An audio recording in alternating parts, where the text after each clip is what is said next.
नमस्कार दोस्तों। आज मैं आपके लिए एक डरावनी कहानी लेकर आई हूँ। ये कहानी ब्लैक मैजिक काले जादू पर आधारित है। पहले हम जान लेते हैं कि आखिर ये काला जादू होता क्या है।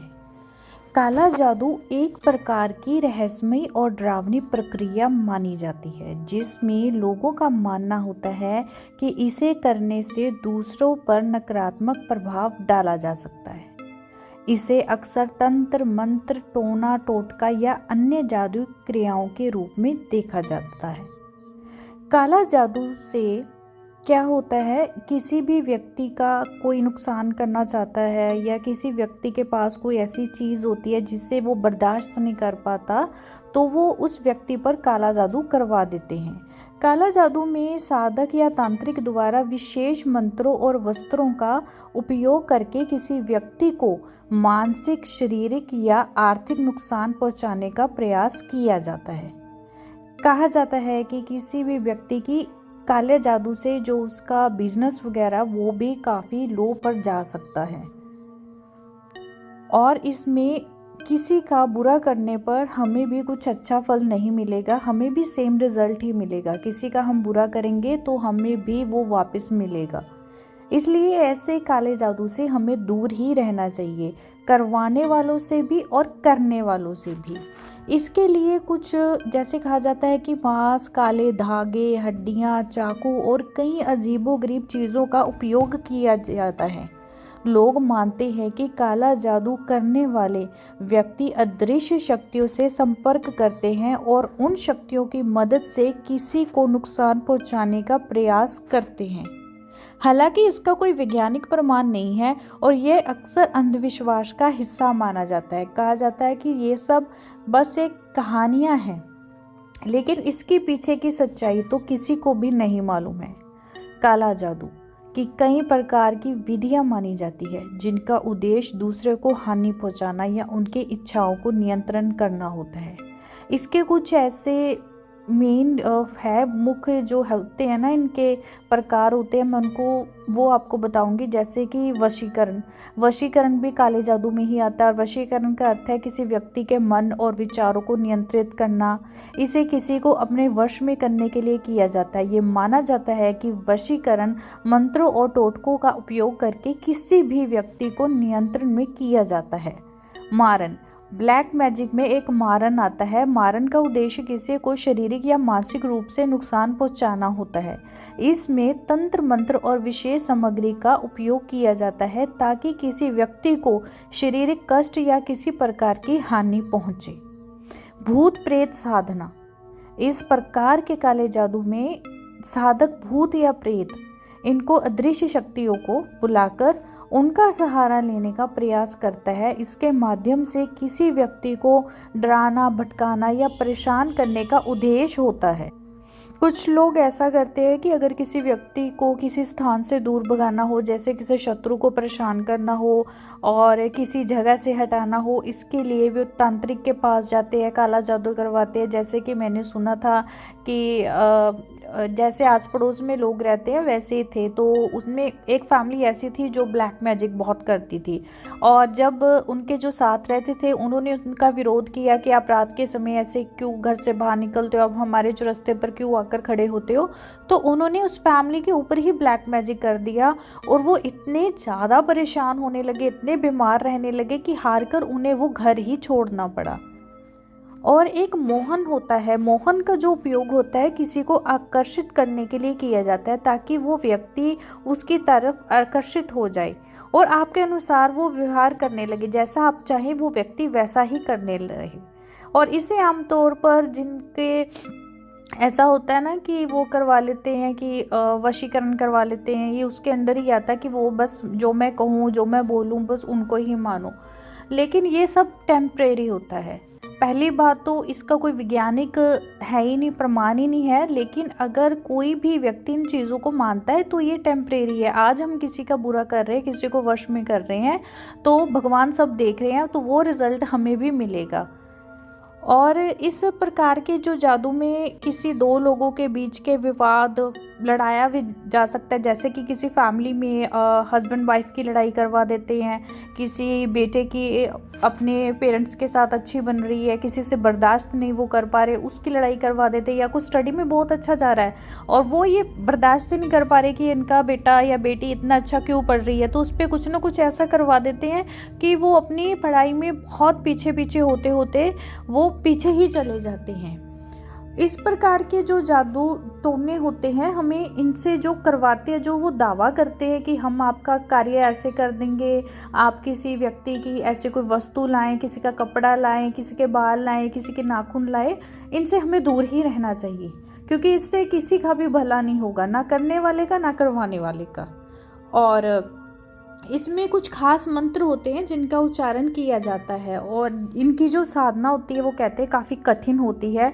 इसमें साधक कुछ खास मंत्रों और उनकी ऐसी क्रिया होती है जिससे वो अपनी ही आत्मा या शक्तियों को नियंत्रित करने की भी कोशिश करता है। हालांकि ये सभी प्रकार के कालू जादू मुख्य रूप से अंधविश्वास पर आधारित माने जाते हैं और इनका किसी भी वैज्ञानिक, जैसे मैंने बताया, प्रमाण नहीं है।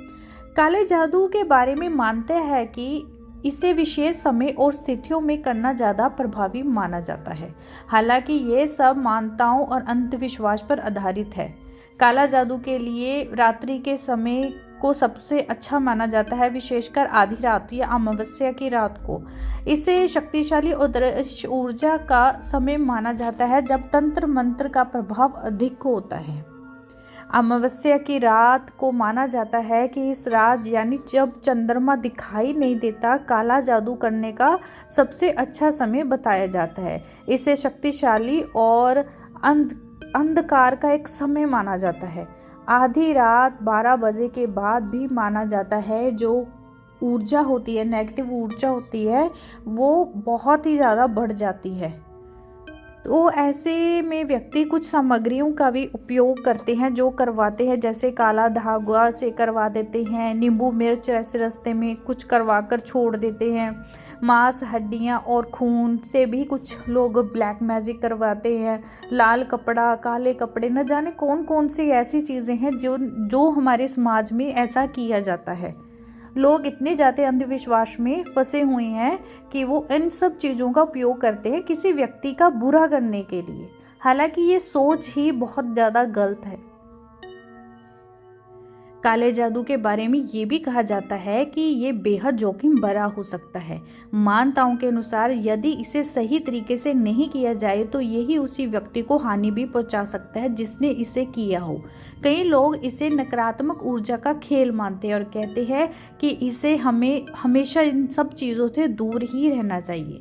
वैज्ञानिक दृष्टिकोण से काला जादू का कोई प्रमाण भी नहीं है और यह मुख्य रूप से अंधविश्वास का ही हिस्सा माना जाता है। और इनसे बचने के लिए कहा जाता है, अगर कोई इनमें बिलीव भी करता है, कि सबसे पहले तो उनको पॉजिटिव रहना बहुत ज़रूरी है। जितना उनका जो ऑरा है जितना स्ट्रांग होगा, उन पे काला जादू हावी हो ही नहीं सकता। और उन्हें मंत्र पूजा, जो भी उनकी पूजा है, जो भी प्रार्थना है, जिसे भी मानते हैं, उनको डेली उनको मानना चाहिए, उनकी पूजा करनी चाहिए, उनको रक्षा कवच या तवीत यूज़ करने चाहिए। सॉल्ट और वाटर भी कहा जाता है कि ये नज़र जो ब्लैक मैजिक होता है उसको दूर करने के लिए यूज़ किया जाता है। अब मैं आपको एक कहानी सुनाती हूँ। ये कहानी एक छोटे से गांव में सुमन नाम की एक लड़की की है जो अपनी शादी के बाद एक नए परिवार में गई थी। सुमन सुंदर, सुशील और बेहद प्यारी लड़की थी। उसका पति राजीव भी उसे बहुत प्यार करता था। लेकिन उस घर में एक औरत थी जो थी राजीव की मौसी, जो कभी नहीं चाहती थी कि सुमन और राजीव का रिश्ता इतना मजबूत बने। शादी के कुछ महीने बाद जब सुमन माँ बनने की उम्मीद लेकर अपने नए जीवन का इंतजार कर रही थी, तब उसने महसूस किया कि उसके साथ अजीबोगरीब घटनाएं होने लगी हैं। एक रात जब सब सो रहे थे, तब सुमन ने देखा कि उसके कमरे के दरवाजे के पास एक परछाई खड़ी है। उस परछाई में 2 आंखें चमक रही हैं, ऐसे जैसे वो ऊपर से घूर रही हैं। उसका दिल धक से रुक गया और वो चिल्लाई, लेकिन आवाज़ उसके गले में ही अटक गई। परछाई धीरे धीरे उसके पास आने लगी और सुमन की सांसें रुकने लगी। सुबह जब उसने राजीव को बताया तो उसने सोचा ये सिर्फ उसका वहम होगा, लेकिन ये घटनाएं अब हर रात बढ़ती गई। एक रात सुमन को एक अजीब सी खुशबू महसूस हुई, मिट्टी के कुछ पुराने फूलों की, जैसे मिट्टी में कुछ पुराने फूलों की आती है वैसे, जो उसके बिस्तर के आसपास से आ रही थी। जैसे ही उसने अपनी आंखें खोली उसने देखा कि उसके बिस्तर के पास ही एक औरत खड़ी है, काले कपड़ों में लिपटी हुई, और उसका चेहरा धुंधला सा था। उस औरत ने सुमन की तरफ अपना हाथ बढ़ाया और कुछ पलों के लिए सुमन के पेट को दबा दिया। उसके पेट में तेज जलन होने लगी और वो चीखने लगी। सुबह तक उसके पेट पे नीले निशान आ गए, जैसे किसी ने उस पर बुरी तरह से जोर डाल दिया हो। सुमन हर रात उस भयानक डर से गुजरने लगी थी और धीरे धीरे उसका जो शरीर था वो कमज़ोर होता गया। उसने कई लोगों से इसकी बात की कि मेरे साथ ऐसा कुछ हो रहा है, तो सभी ने पहले पहले तो नज़रअंदाज किया, लेकिन जब सुमन के शरीर पर वो नीले निशान और भी पड़ने लगे, फिर उसका जो हस्बैंड था उसको डाउट हुआ और उनको लगा कि किसी ने कुछ कर तो नहीं दिया। फिर वो एक तांत्रिक के पास गए थे। उन्होंने तांत्रिक के पास जाकर सारी सच्चाई बताई कि रात को ऐसे काले कपड़ों में एक औरत दिखती है, कभी तो वो उसका बच्चा ऐसे उसके बच्चा, छोटा सा बच्चा जैसे कि उसकी गोदी में उसको लेके भाग जाती है या उसके पेट पर दबाव डालती है, तो वो उसको कभी कभी ऐसे लगता है उसके पास से गुजरी है, कभी कभी अजीब सी खुशबू आने लग जाती है। तो उन तांत्रिक ने सब कुछ देखकर बताया कि आपकी ऐसे करके मैरिज के बाद किसी ने कोख बांध दी है कि आपका बच्चा ही ना हो काले जादू से। तो ये सुनकर वो बेहद ही घबरा जाते हैं, बेहद डर जाते हैं कि अब हम क्या करेंगे, कहाँ जाएंगे। तो उन तांत्रिक ने उन्हें एक क्रिया बताई थी कि आपको ये सब क्रिया करनी होगी। वो जैसे वो घर में क्रिया करने लगे तो उनकी जो मौसी थी वो काफ़ी भड़क गई। वो बोलने लगी, अरे तुम ये कौन से वहम में बढ़ गए, ऐसा कुछ भी नहीं होता, ये किसने तुम्हें ऐसे भ्रम में डाल दिया, ये वो। और वो जब तांत्रिक घर पर आए तो उन पे चिल्लाने लगी। वो समझ गए कि ये किया सिर्फ इसी का ही हो सकता है। उन्होंने मौसी को अपने घर से जाने के लिए कहा और वो उन्होंने बोला कि नहीं, मैं तो यहीं रहूँगी। जैसे तैसे वो ही अपना घर, राजीव और उनकी जो वाइफ थी, अपना घर वहाँ से छोड़कर चले गए। और जैसे उन्होंने प्रक्रिया बताई थी सेम उन्होंने वैसे की। तो फाइनली उनकी मैरिज के बाद, वो सारी प्रक्रिया करने के बाद उनके पास अब एक बच्चा है।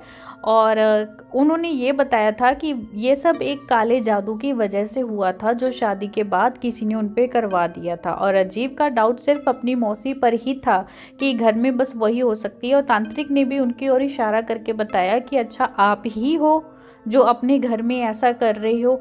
तो ऐसी थी ये हमारी एक आज की काले जादू पर आधारित कहानी। ऐसे ही इंटरेस्टिंग स्टोरीज के लिए आप मेरे साथ बने रहे, इसके लिए आप मेरे चैनल को सब्सक्राइब करें। आपको अगर ये स्टोरी और इन्फॉर्मेशन अच्छी लगी है तो इसे लाइक करना भी मत भूलना। नेक्स्ट स्टोरी में मैं आपके लिए एक और इंटरेस्टिंग सी एक सच्ची घटना पर आधारित कहानी लेकर आऊँगी। धन्यवाद।